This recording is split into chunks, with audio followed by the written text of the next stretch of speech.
Welcome to Momma-Sota, the podcast where we dive headfirst into the beautiful mess of motherhood. I'm your host, Monica Eichmann, and I'm here to keep it real. In a world that changes by the minute, parenting can often feel like an uphill battle.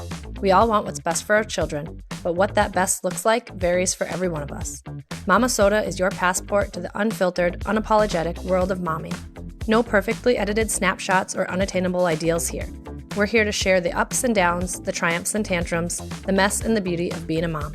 Join me as we explore the raw and authentic side of parenting. This is your safe space to vent, laugh, and learn as we navigate the unpredictable journey of raising strong, capable, and independent children for the future.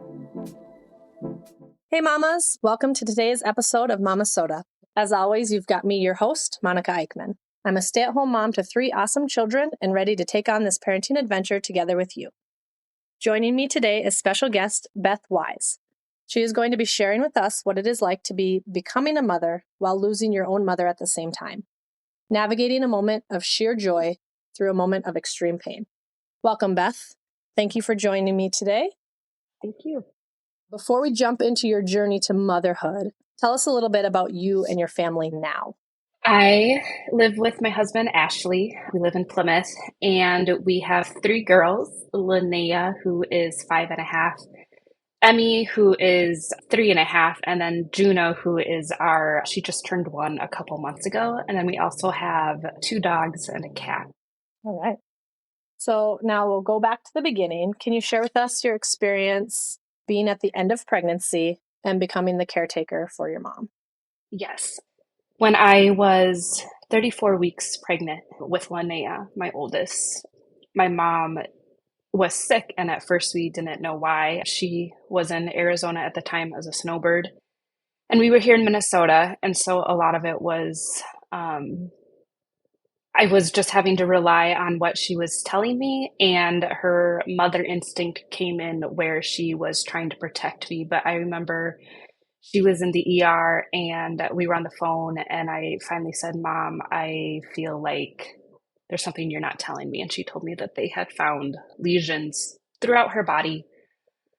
And I went right into, we're going to take care of this mode. My husband and I flew out to Arizona the next day, met with, her team. She declined quickly, and there was concern. It was a struggle getting her flown from Arizona to Minnesota because she had to go from hospital to hospital admission. She couldn't be discharged, fly home commercially, and then be readmitted or anything.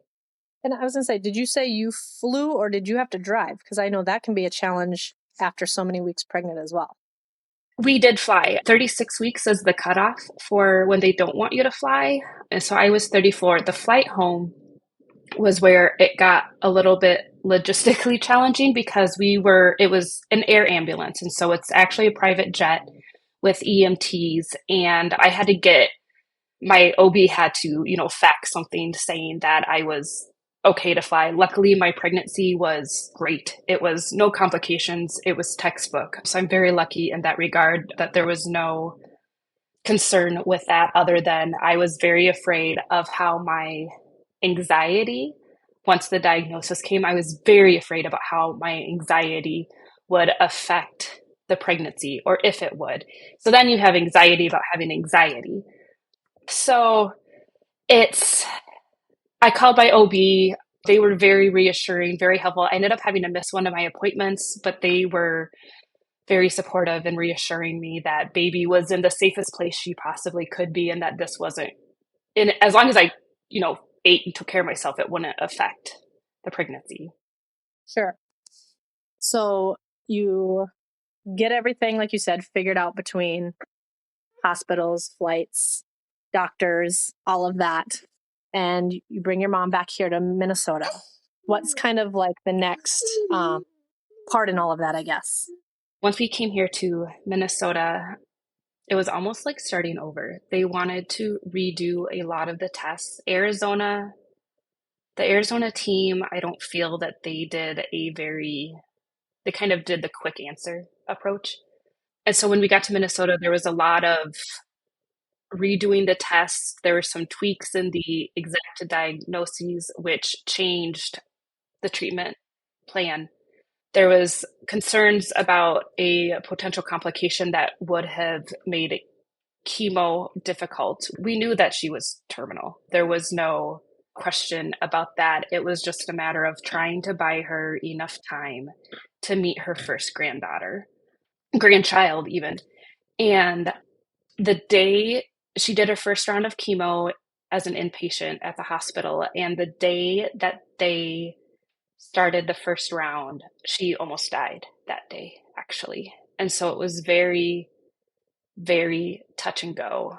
In the space of 48 hours, I had to twice consider the possibility of her needing to go on life support. And if that was a direction that we wanted to pursue, I had to weigh what I knew her wishes were versus the likelihood that she could come out of life support. Luckily, it never got to that point. But it's hard having to speak for someone who cannot speak for themselves and being very worried that you're honoring their wishes. My mom and I had talked about it, before she ever got sick, hypothetically. I knew what her wishes were, but knowing what her wishes were and then actually having to make those decisions are two very different scenarios. Yeah, you're like, now it's real, really happening. Yeah. Yeah, there's not changing that. It's not just a discussion anymore.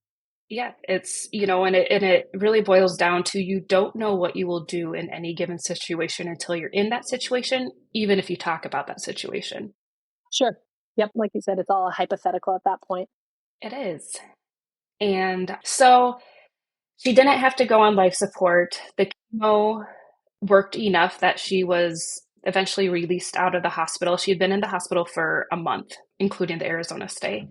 And after that, they felt she was stable enough to be released to a transitional care unit, it was in a skilled nursing facility, but the purpose was for physical rehab.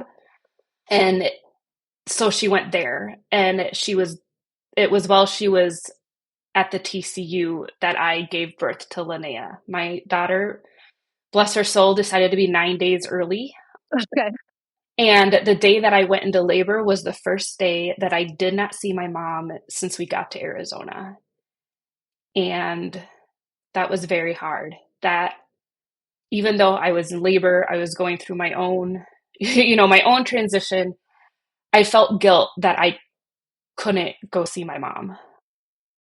So what is supposed to be an absolutely beautiful, exciting moment for you, you're laced with, like you said, this guilt of just not being able to fully enjoy that experience because you have so much else weighing on you.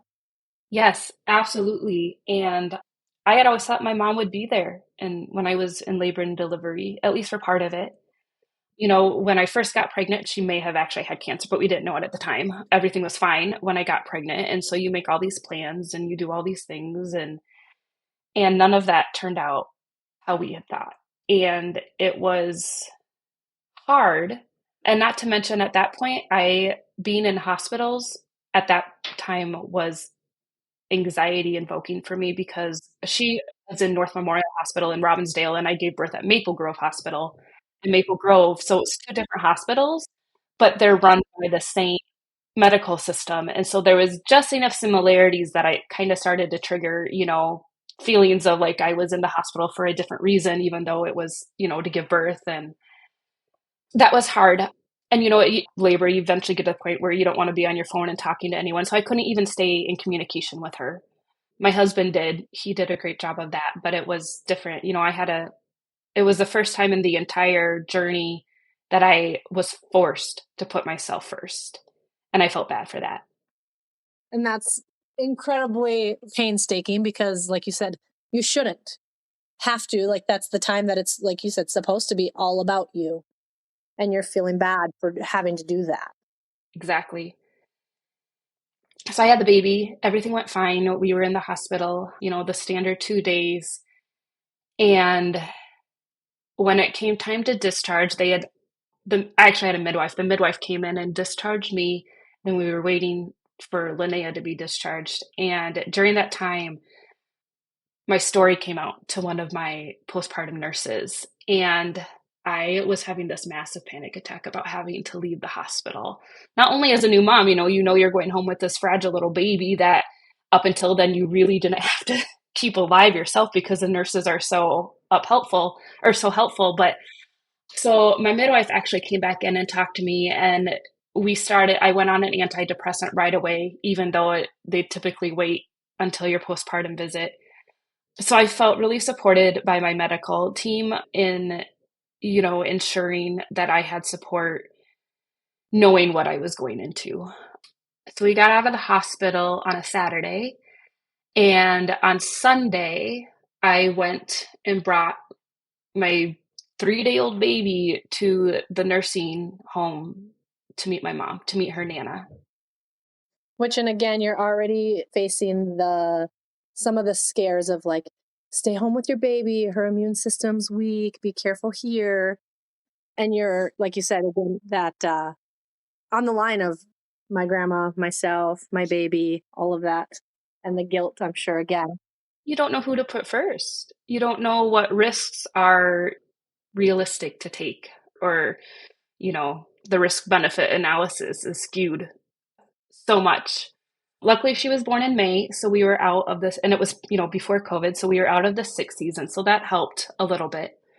But yeah, and my mom too, I mean, she was still going through chemo, so her immune system was down. So I was actually more worried about getting her sick than I was about Linnea getting sick, because, when you're going through cancer treatment, it can be a cold that ends up killing you because you have no immune system. Sure. Yep. It's just being wiped out. Yeah. And I remember even, talking about it before Linnea was born, and, what was safe for the baby is every single doctor on both sides, both my OB and my mom's doctors, were like, the risk to your mom is actually greater than the risk to the baby is, which is and is not comforting. From the aspect of me being a mom, it was comforting, but from the aspect of me being a daughter, it was not. Sure. Absolutely. So at what point, because I know in kind of before with everything you filled out, you ended up becoming the primary caretaker for your mom. How did that transition come about or go? I'm her only daughter. I'm her only child, I should say. And so the entire plan was for her to get out of the transitional care unit and for her to come live with us. And she did. She lived with us for a month. And I did not, the other options would have been she stayed in a nursing facility. And that wasn't an option for me. I didn't even consider that as an option because my mom and I were incredibly close. I'm very lucky to have a mom who always put me first, always supported me. My dad died when I was 7, and she never remarried or dated. And so it was just her and me, since I was a little kid. And so when roles had to be reversed and I had to be her caregiver, it wasn't, for me, there was no other option. If someone tried to give me another option, I shut it down because I just was determined to make it work. So simultaneously, you're becoming a mom and then caring for your mom, which is undoubtedly a unique experience. Can you kind of just elaborate on what that period was like, both like emotionally and then logistically? Or logistically, it was hard. Once she got out of the hospital and she continued with chemo treatments, it was outpatient. And so I had to get her out of my house, into my car, drive out of my car into the clinic, and also have a newborn. And her mobility was significantly decreased.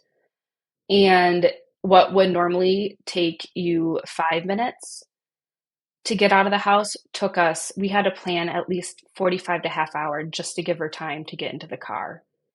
And the newborns eat all the time. So it was. I was just going to say, a newborn, even people will be like, give yourself grace. You'll be ready to go. And then a blowout happens. You'll be right back in the house. And then you're ready to go. And then they're hungry. And then you're like, so you're piling that on top of. Yeah. And both being brand new experiences as well. Exactly. And so it was, I mean, when I look at it now, it just worked. I just was so determined to make it work that it did. But at the time, I remember I would get frustrated because it was a very frustrating situation. And then I would feel guilty for getting frustrated because I knew my time with my mom was limited and I knew it wasn't her fault. And I knew she felt guilty and thought she was a burden. And so there was a lot of guilt and there was a lot of, I should feel this way or I should not feel this way. And no one to tell me that my feelings were valid. And so it was compounding. And then luckily, I did have a lot of support myself. I had a lot of friends stepped in to help, especially with Linnea, a good family friend would come over almost every day. And once Linnea got to the point where she could take a bottle, then it got a little bit easier because I could pump and then, someone else could feed her. A friend, my best friend who lives in Kansas, came up for the weekend and did some meal prep and some light chore, some housework. And my birth doula went above and beyond for me. So I was lucky that I had support for myself too. That's not always the case, but I'm very lucky that I had a support system. Now, just like you said, with like the plan from the birth and your mom and different things being there, when we're entering, being a new mom, we have all these plans and ideas and goals of how we're going to raise our child. Obviously, like you said, right from the very beginning, how am I going to feed my child? Did different things that you thought were your plan change or impacted by the fact that you had another responsibility right away? The only thing I can think of was with nursing. The nursing itself went fine with Linnea, but she ended up having reflux. And so she didn't gain weight as quickly as they want newborns to.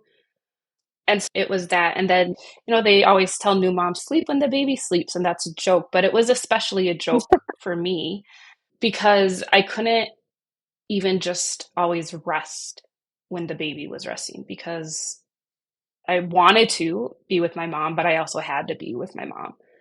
Linnea was a fussy baby. She wasn't quite colicky, but she was just under colicky. And so there was a lot of wearing her. I wore her a lot.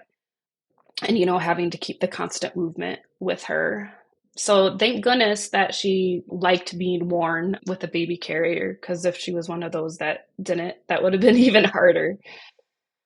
But yeah, I was just very lucky to have the support for myself and just honestly, just the sheer will that this was how it was going to be. And I just wouldn't consider it anything else. But I was lucky that I was able to do that. Yeah, that's amazing. And not everyone has support and that network. But even still, that doesn't negate the fact that you are still taking on these extreme challenges when it's already a huge change in your life, just becoming a mom. And there's no book for, I mean, there is books for parenting, but there's still no book that quite prepares you for it, because everyone's situation is different and unique. And then you're adding, like I said, an extra layer there. So at what point did that kind of transition from, I guess, just things with your mom? How did that transition go? So she lived with us for about a month. And then I can't remember what happened. Her mobility significantly decreased. Some of the cancer was in her bone and her spine. And so that affected her mobility and her pain levels. And I remember one morning her breathing had been different, which I now know is an indication that the dying process has started. But at the time, I called the nurse practitioner with the oncology clinic, and she said we should go into the ER. And I knew that both mom and I knew what that meant. That if she had declined so much that we had to go into the ER, that meant we were at the end of the line. And sure enough, after they did scans, they found that the tumors were no longer responding to the chemo. And if anything, the chemo, and we knew she wasn't going to be cured, and we knew that the chemo wasn't even necessarily going to get rid of tumors. But there was still hope that maybe that would happen. So anyway, like as I was saying, I'm having to manage her medications, and she was on hospice for about a week before she died. And the last couple days, she was unresponsive. And that was hard. You're like, I'm never going to hear my mom's voice again. Surprisingly, I had a hard time when I could no longer text her, which that actually, we hit that point, before hospice or before she was unresponsive. But it was weird not being able to text my mom anymore. And it was hard knowing that she only got to see her granddaughter for 7, 8 weeks. And she'd been excited to be a grandma. That was like her dream come true. And so on the day she died, the nurse came out in the morning and said that she thought it would happen that day. And then there's music therapy volunteers came out and played some songs and played guitar. And about a half hour after that, I caught a change. So your breathing changes as you get closer to death, and it's almost like sleep apnea. And then I noticed an additional change, which I cannot describe it. But when my grandma died when I was in high school, I had caught the same change in her breathing. And so I was by my mom's side holding her hand with my hand over her heart when she took her last breath. And I had a friend who was there unplug her oxygen machine because those things are loud. And I felt her heart stop. And that was heartbreaking. And also, it was a sigh of relief because we knew that moment was coming. And at one point, my mom, after the diagnosis, but before hospice, she told me that one of her biggest struggles was she didn't like thinking of me just sitting around waiting for her to die. And that's what it feels like. It feels very cold. Sure. When because you can't predict death, you can't predict the exact moment. And so I'm lucky that I was able to be by her side, because there's amazing stories where people do have some control over the moment that they let go, and they will wait until they are completely alone before they let go. And I told my mom not to do that. I told my mom I wanted to be with her, and I was. So the night that she died in the afternoon. So that evening I ordered sushi, which is my comfort food of choice. A couple friends. Which I was going to say, were you also limiting your sushi while pregnant? I didn't eat any sushi while pregnant. It was also my first meal after she was born. Yeah. So that's one of those where it's like, yeah, you're waiting and waiting and waiting. Yep. And every subsequent pregnancy, that's how, with the next two, it was same thing. Sushi was my big hurrah after they were born. But I went to bed, slept, and I woke up the next morning, and for a split second, I forgot that she had died. I woke up and it felt like any other day, and then you realize and you kind of go through it all over again. And then you get into the logistical parts of losing someone. She had a house in Maple Grove and she had a house in Arizona that I had to take care of, all of her bank accounts. Again, as her only child, I was the only person who could take care of that. And again, these are all challenges that are huge and momentous, and people don't know how to, get through them when that's the only thing going on. And you are still supposed to be focusing on, you are a new mother. You're right. And again, lucky to have support. I remember one time I had to do a phone conference with one of my mom's accounts and her financial planner, and my birth doula actually came and took Linnea to the park with her kids so I could focus on this call without getting interrupted. And she did that as a friend, not as someone I hired. And so it was having the support like that. But it's very whirlwind. It's very business. It feels like you're doing a business or something. Yeah, transactional. Yes. Yep. That's a better word for it. Very transactional. And so it was hard for my grief process to start because, you're having to go through these transactional points now. And then also I was focusing on my baby. And I remember, I was going to say, grieving while being a new parent. That's a unique set of challenges again. it is. And what I've discovered since is I stuffed my grief. I remember one time I like to say I would have crying contests with my baby because she was still very fussy. And I remember one night she was fussy, and she liked to be bounced on the yoga ball. And so I was doing that, and we were both crying. And then my maternal instinct came in that made me stop crying so that I could be fully attuned to whatever she was crying about. And it wasn't really even I was aware that it was happening, but it wasn't a conscious decision to stop crying. And so that made it hard for me to truly grieve. I was going to say, you're trying to navigate your grief, which is another time where you're told, usually, put yourself first, take care of yourself. And you're again at that guilty moment of, I need to ensure the well-being of my newborn.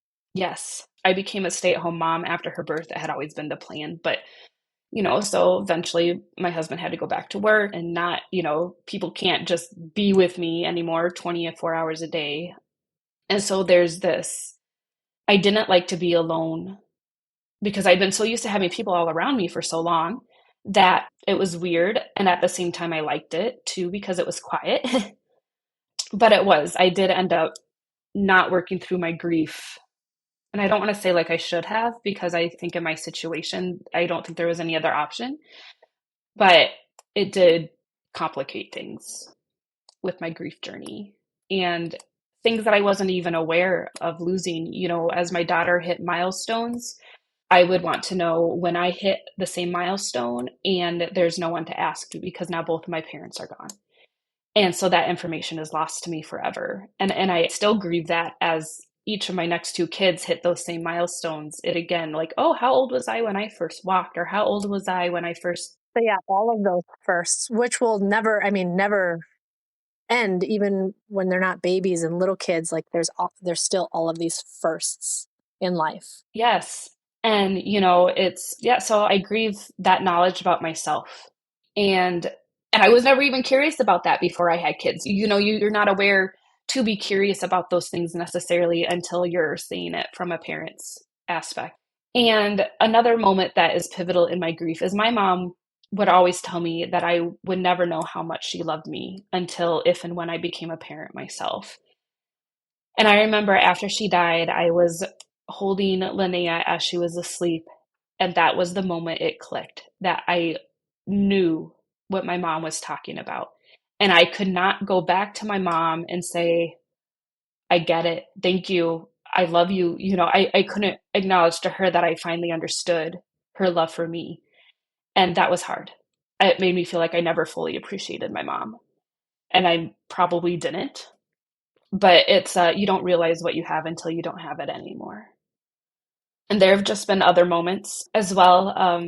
Something that I've recently discovered is I have a hard time when people tell me that I'm a good mom because it's not coming from the person that I view as the expert, being my mom, my own mom. You're looking for that. So I gave birth to my second baby right at the beginning of COVID.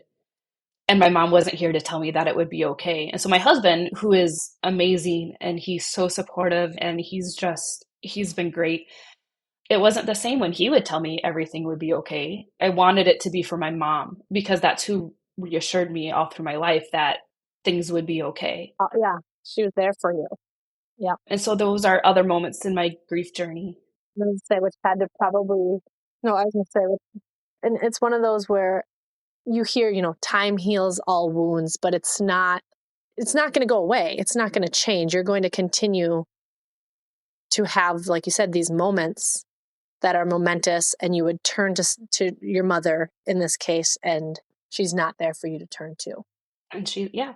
And, as I've gone through my doula training and my own grief journey, I've learned that certain things are harmful to say to someone who is grieving. And one of them is time heals all wounds, because when you lose someone, that grief is there forever. And you learn to navigate it. You learn to live with it, to carry it along with you, but it doesn't go away. And there are days, now we're 5.5 years out from her death, and I've come a long ways. But now what happens every January, what happens is I go, oh, we're coming around to another round of anniversaries because everything started in March, and so then I find myself kind of like, oh, at this point, that year, this is what was going on. I'm constantly replaying it in my head. Sure, it's that timeline. And I remember the day we got the diagnosis, you just remember things that you seemingly like people are like, well, why does it matter what the date was? I'm like, because that's the day my life felt like it was ending. And so I was just saying, that has affected, how I parent myself. So I was going to say, we jumped right into that one. What's the biggest piece of the experience with your loss and caregiving influenced your parenting approach and how you cherish moments with your children and how you just choose to navigate all of that? I try very hard to be very mindful in the moments that I am with my kids. And that's hard. Life is busy. And but I know that these moments aren't going to last forever and that things can change in the blink of an eye. And becoming a mom and losing your mom triggers you to examine your own mortality. And so I am just very aware now that my values have changed, that time is the most important thing to me, and how I spend my time and where I spend it and who I spend it with. And so as I started my end of life doula practice and I actually just started a master's program, I was very intentional. And as I set my schedule, that time with my kids and availability to my kids is prioritized. As I found myself wanting to have an identity outside of being a mom, but not wanting to go back into the corporate world, I was always like, I want to do something where I can be involved with my kids' school. I can chaperone field trips. I can volunteer in the classroom. And so that's partly what led me to being an end of life doula, is the flexibility in that. But that's how my experience losing my mom at the time of becoming a mom has influenced me, is just by being very cognizant of time and where my time goes. I was going to say, so I had a birth doula with my first child. I've never heard of end of life doula prior to receiving kind of your, interview response. Was that something you were aware of, or how did you even find out about, I guess, that area? Yeah, I was not aware of it at the time everything was happening. And do you know, I actually don't remember it. I must have read an article, but I cannot tell you what article it was. But I first came across it sometime when COVID, it was after the birth of my second. And I read it and I looked more into it and I was like, this is what I feel called to do. This is what I could do because I had such an intimate experience myself with it. And so a year and a half after my mom died, this also kind of led to this decision. My uncle, who was a father figure to me, also ended up going on hospice and passing. And when he went on hospice, I flew out to Colorado and was there for that week. So that experience too, when I read about end of life doula, I was like, this is what I feel called to do, because I wish I had had it, because my birth doula, who inadvertently kind of played both roles, I wasn't going to have a birth doula. And when my mom got sick was about a week after my husband and I had took our childbirth class, and our childbirth class was led by a doula. And I knew I didn't have the time to go interview a bunch of people to see if we'd be a good fit, but I liked her. And so I emailed her and I was like, oh, she's not going to have availability because I'm, 6 weeks out. Weeks out, yeah. Yes. And she did. And she was just so monumental in easing my anxiety, validating my feelings, both as a mom and as losing my mom, holding space, helping me with, lactation issues and everything afterwards. And she's been my doula with all three of my pregnancies now. And I wanted to do that for someone at the other end of life. And there's death and dying is so taboo in our culture.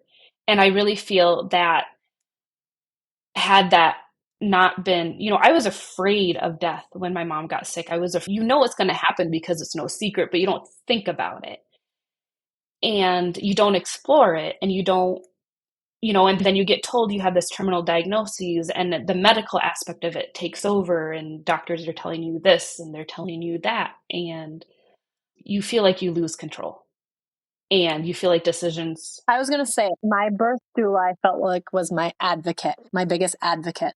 And that's what an end of life doula will do too. We will, doctors assume, right or wrong, that this is going to be what you want because it does XYZ. And you're like, oh, well, this doctor has a medical degree, they're the expert. And that's not always true. And there's this movement that's gaining steam, especially as a result of COVID, where it's looking at how do we make death less of a medical event, just like the birth doula movement is working towards making birth less of a medical event. Not saying that. That's what I feel with Western medicine is like, it's fabulous, don't get me wrong, but there is definitely kind of like a one size fits all approach, and you don't know what you don't know. And so when you don't have these questions, or like you said, someone to advocate for you or empower you to question the doctor, the medical expert. Yes. And then there's also the emotional load. I remember my mom and I never talked. We very rarely openly acknowledged that she was going to die soon. And I feel that if she had had someone to be able to be open, and I knew she wouldn't put that on me, she wasn't going to put her fears on me. But I wish that she had had someone to hold space for her as she explored her fear of dying and looked through her life. And maybe there's unresolved things that I am not aware of that cost her, tension in her end of life journey. And that's another role that end of life doulas can step into, is to being that person that you can open up to because you don't want to increase anxiety for your family or your caregivers. Sure. So like providing closure through anything through life. Yes. I did my end of life doula training with the largest training organization. It's called International End of Life Doula Association, or INELDA. And they quite extensively focus on training in active listening and what active listening is and what it is not. And that's what my birth doula did for me. And so I am very passionate about being that person that a dying person or anyone else, a caregiver, can open up to, because they feel like there's no one else that they can open up to without fearing being a burden. So what would you find like the most rewarding aspect of your doula experience that you're providing? I think the most rewarding thing will be, I look back at my mom's journey and my journey, and I do not feel sad about it. I see where the moments of connection were. I can see where the moments of beauty were. And I want to be able to provide that for a person's survivors, family, to look back at that and see the beauty for what it is. But having there be a lot of fear surrounding that is going to prevent those moments of beauty. So by working with a dying person and helping to ease their fears and anxieties will also help ease the fears and anxieties of their family and their caregivers. We also provide an opportunity for life review and to help resolve, if maybe there's a conflict between family members that a dying person wants to have a chance to address, whether with that person or just for themselves. We facilitate that. We show them where they do have control in how their end of life journey progresses, especially in what is called a vigil plan. Vigil takes place during the active dying phase, and it can be, what smells, what scents do you want present? Is there a particular scent that brings comfort? What sounds do you want surrounding you? Just like during birth, do you want lavender being diffused? Do you want particular music, or do you want particular stories or Do you want to have a particular visual something in front of you, pictures or whatever, showing them that they have that control over, even if they aren't able to die at home and they're in a skilled nursing facility, we can still make that room something meaningful. And a lot of people don't realize that they have that control. That's the biggest thing. Even the birth process, there's so much that you're not in control of. If the baby's coming, like whatever's happening there. But you do have things you can control, and being able to kind of find your own comfort in that. Yes. And just like, when you work with a birth doula, you come up with a birth plan. The opposite side of that would be the vigil plan.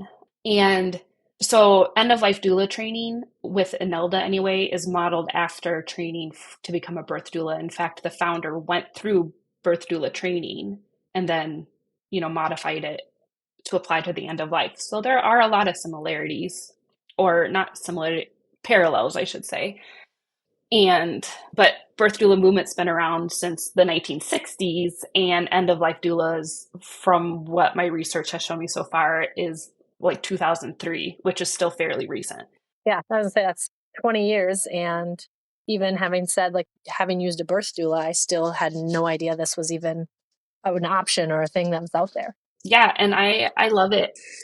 It's made me look at my own mortality. It's changed my views on death. It's made me think about, what I want, when my time comes. And it makes me appreciate life more.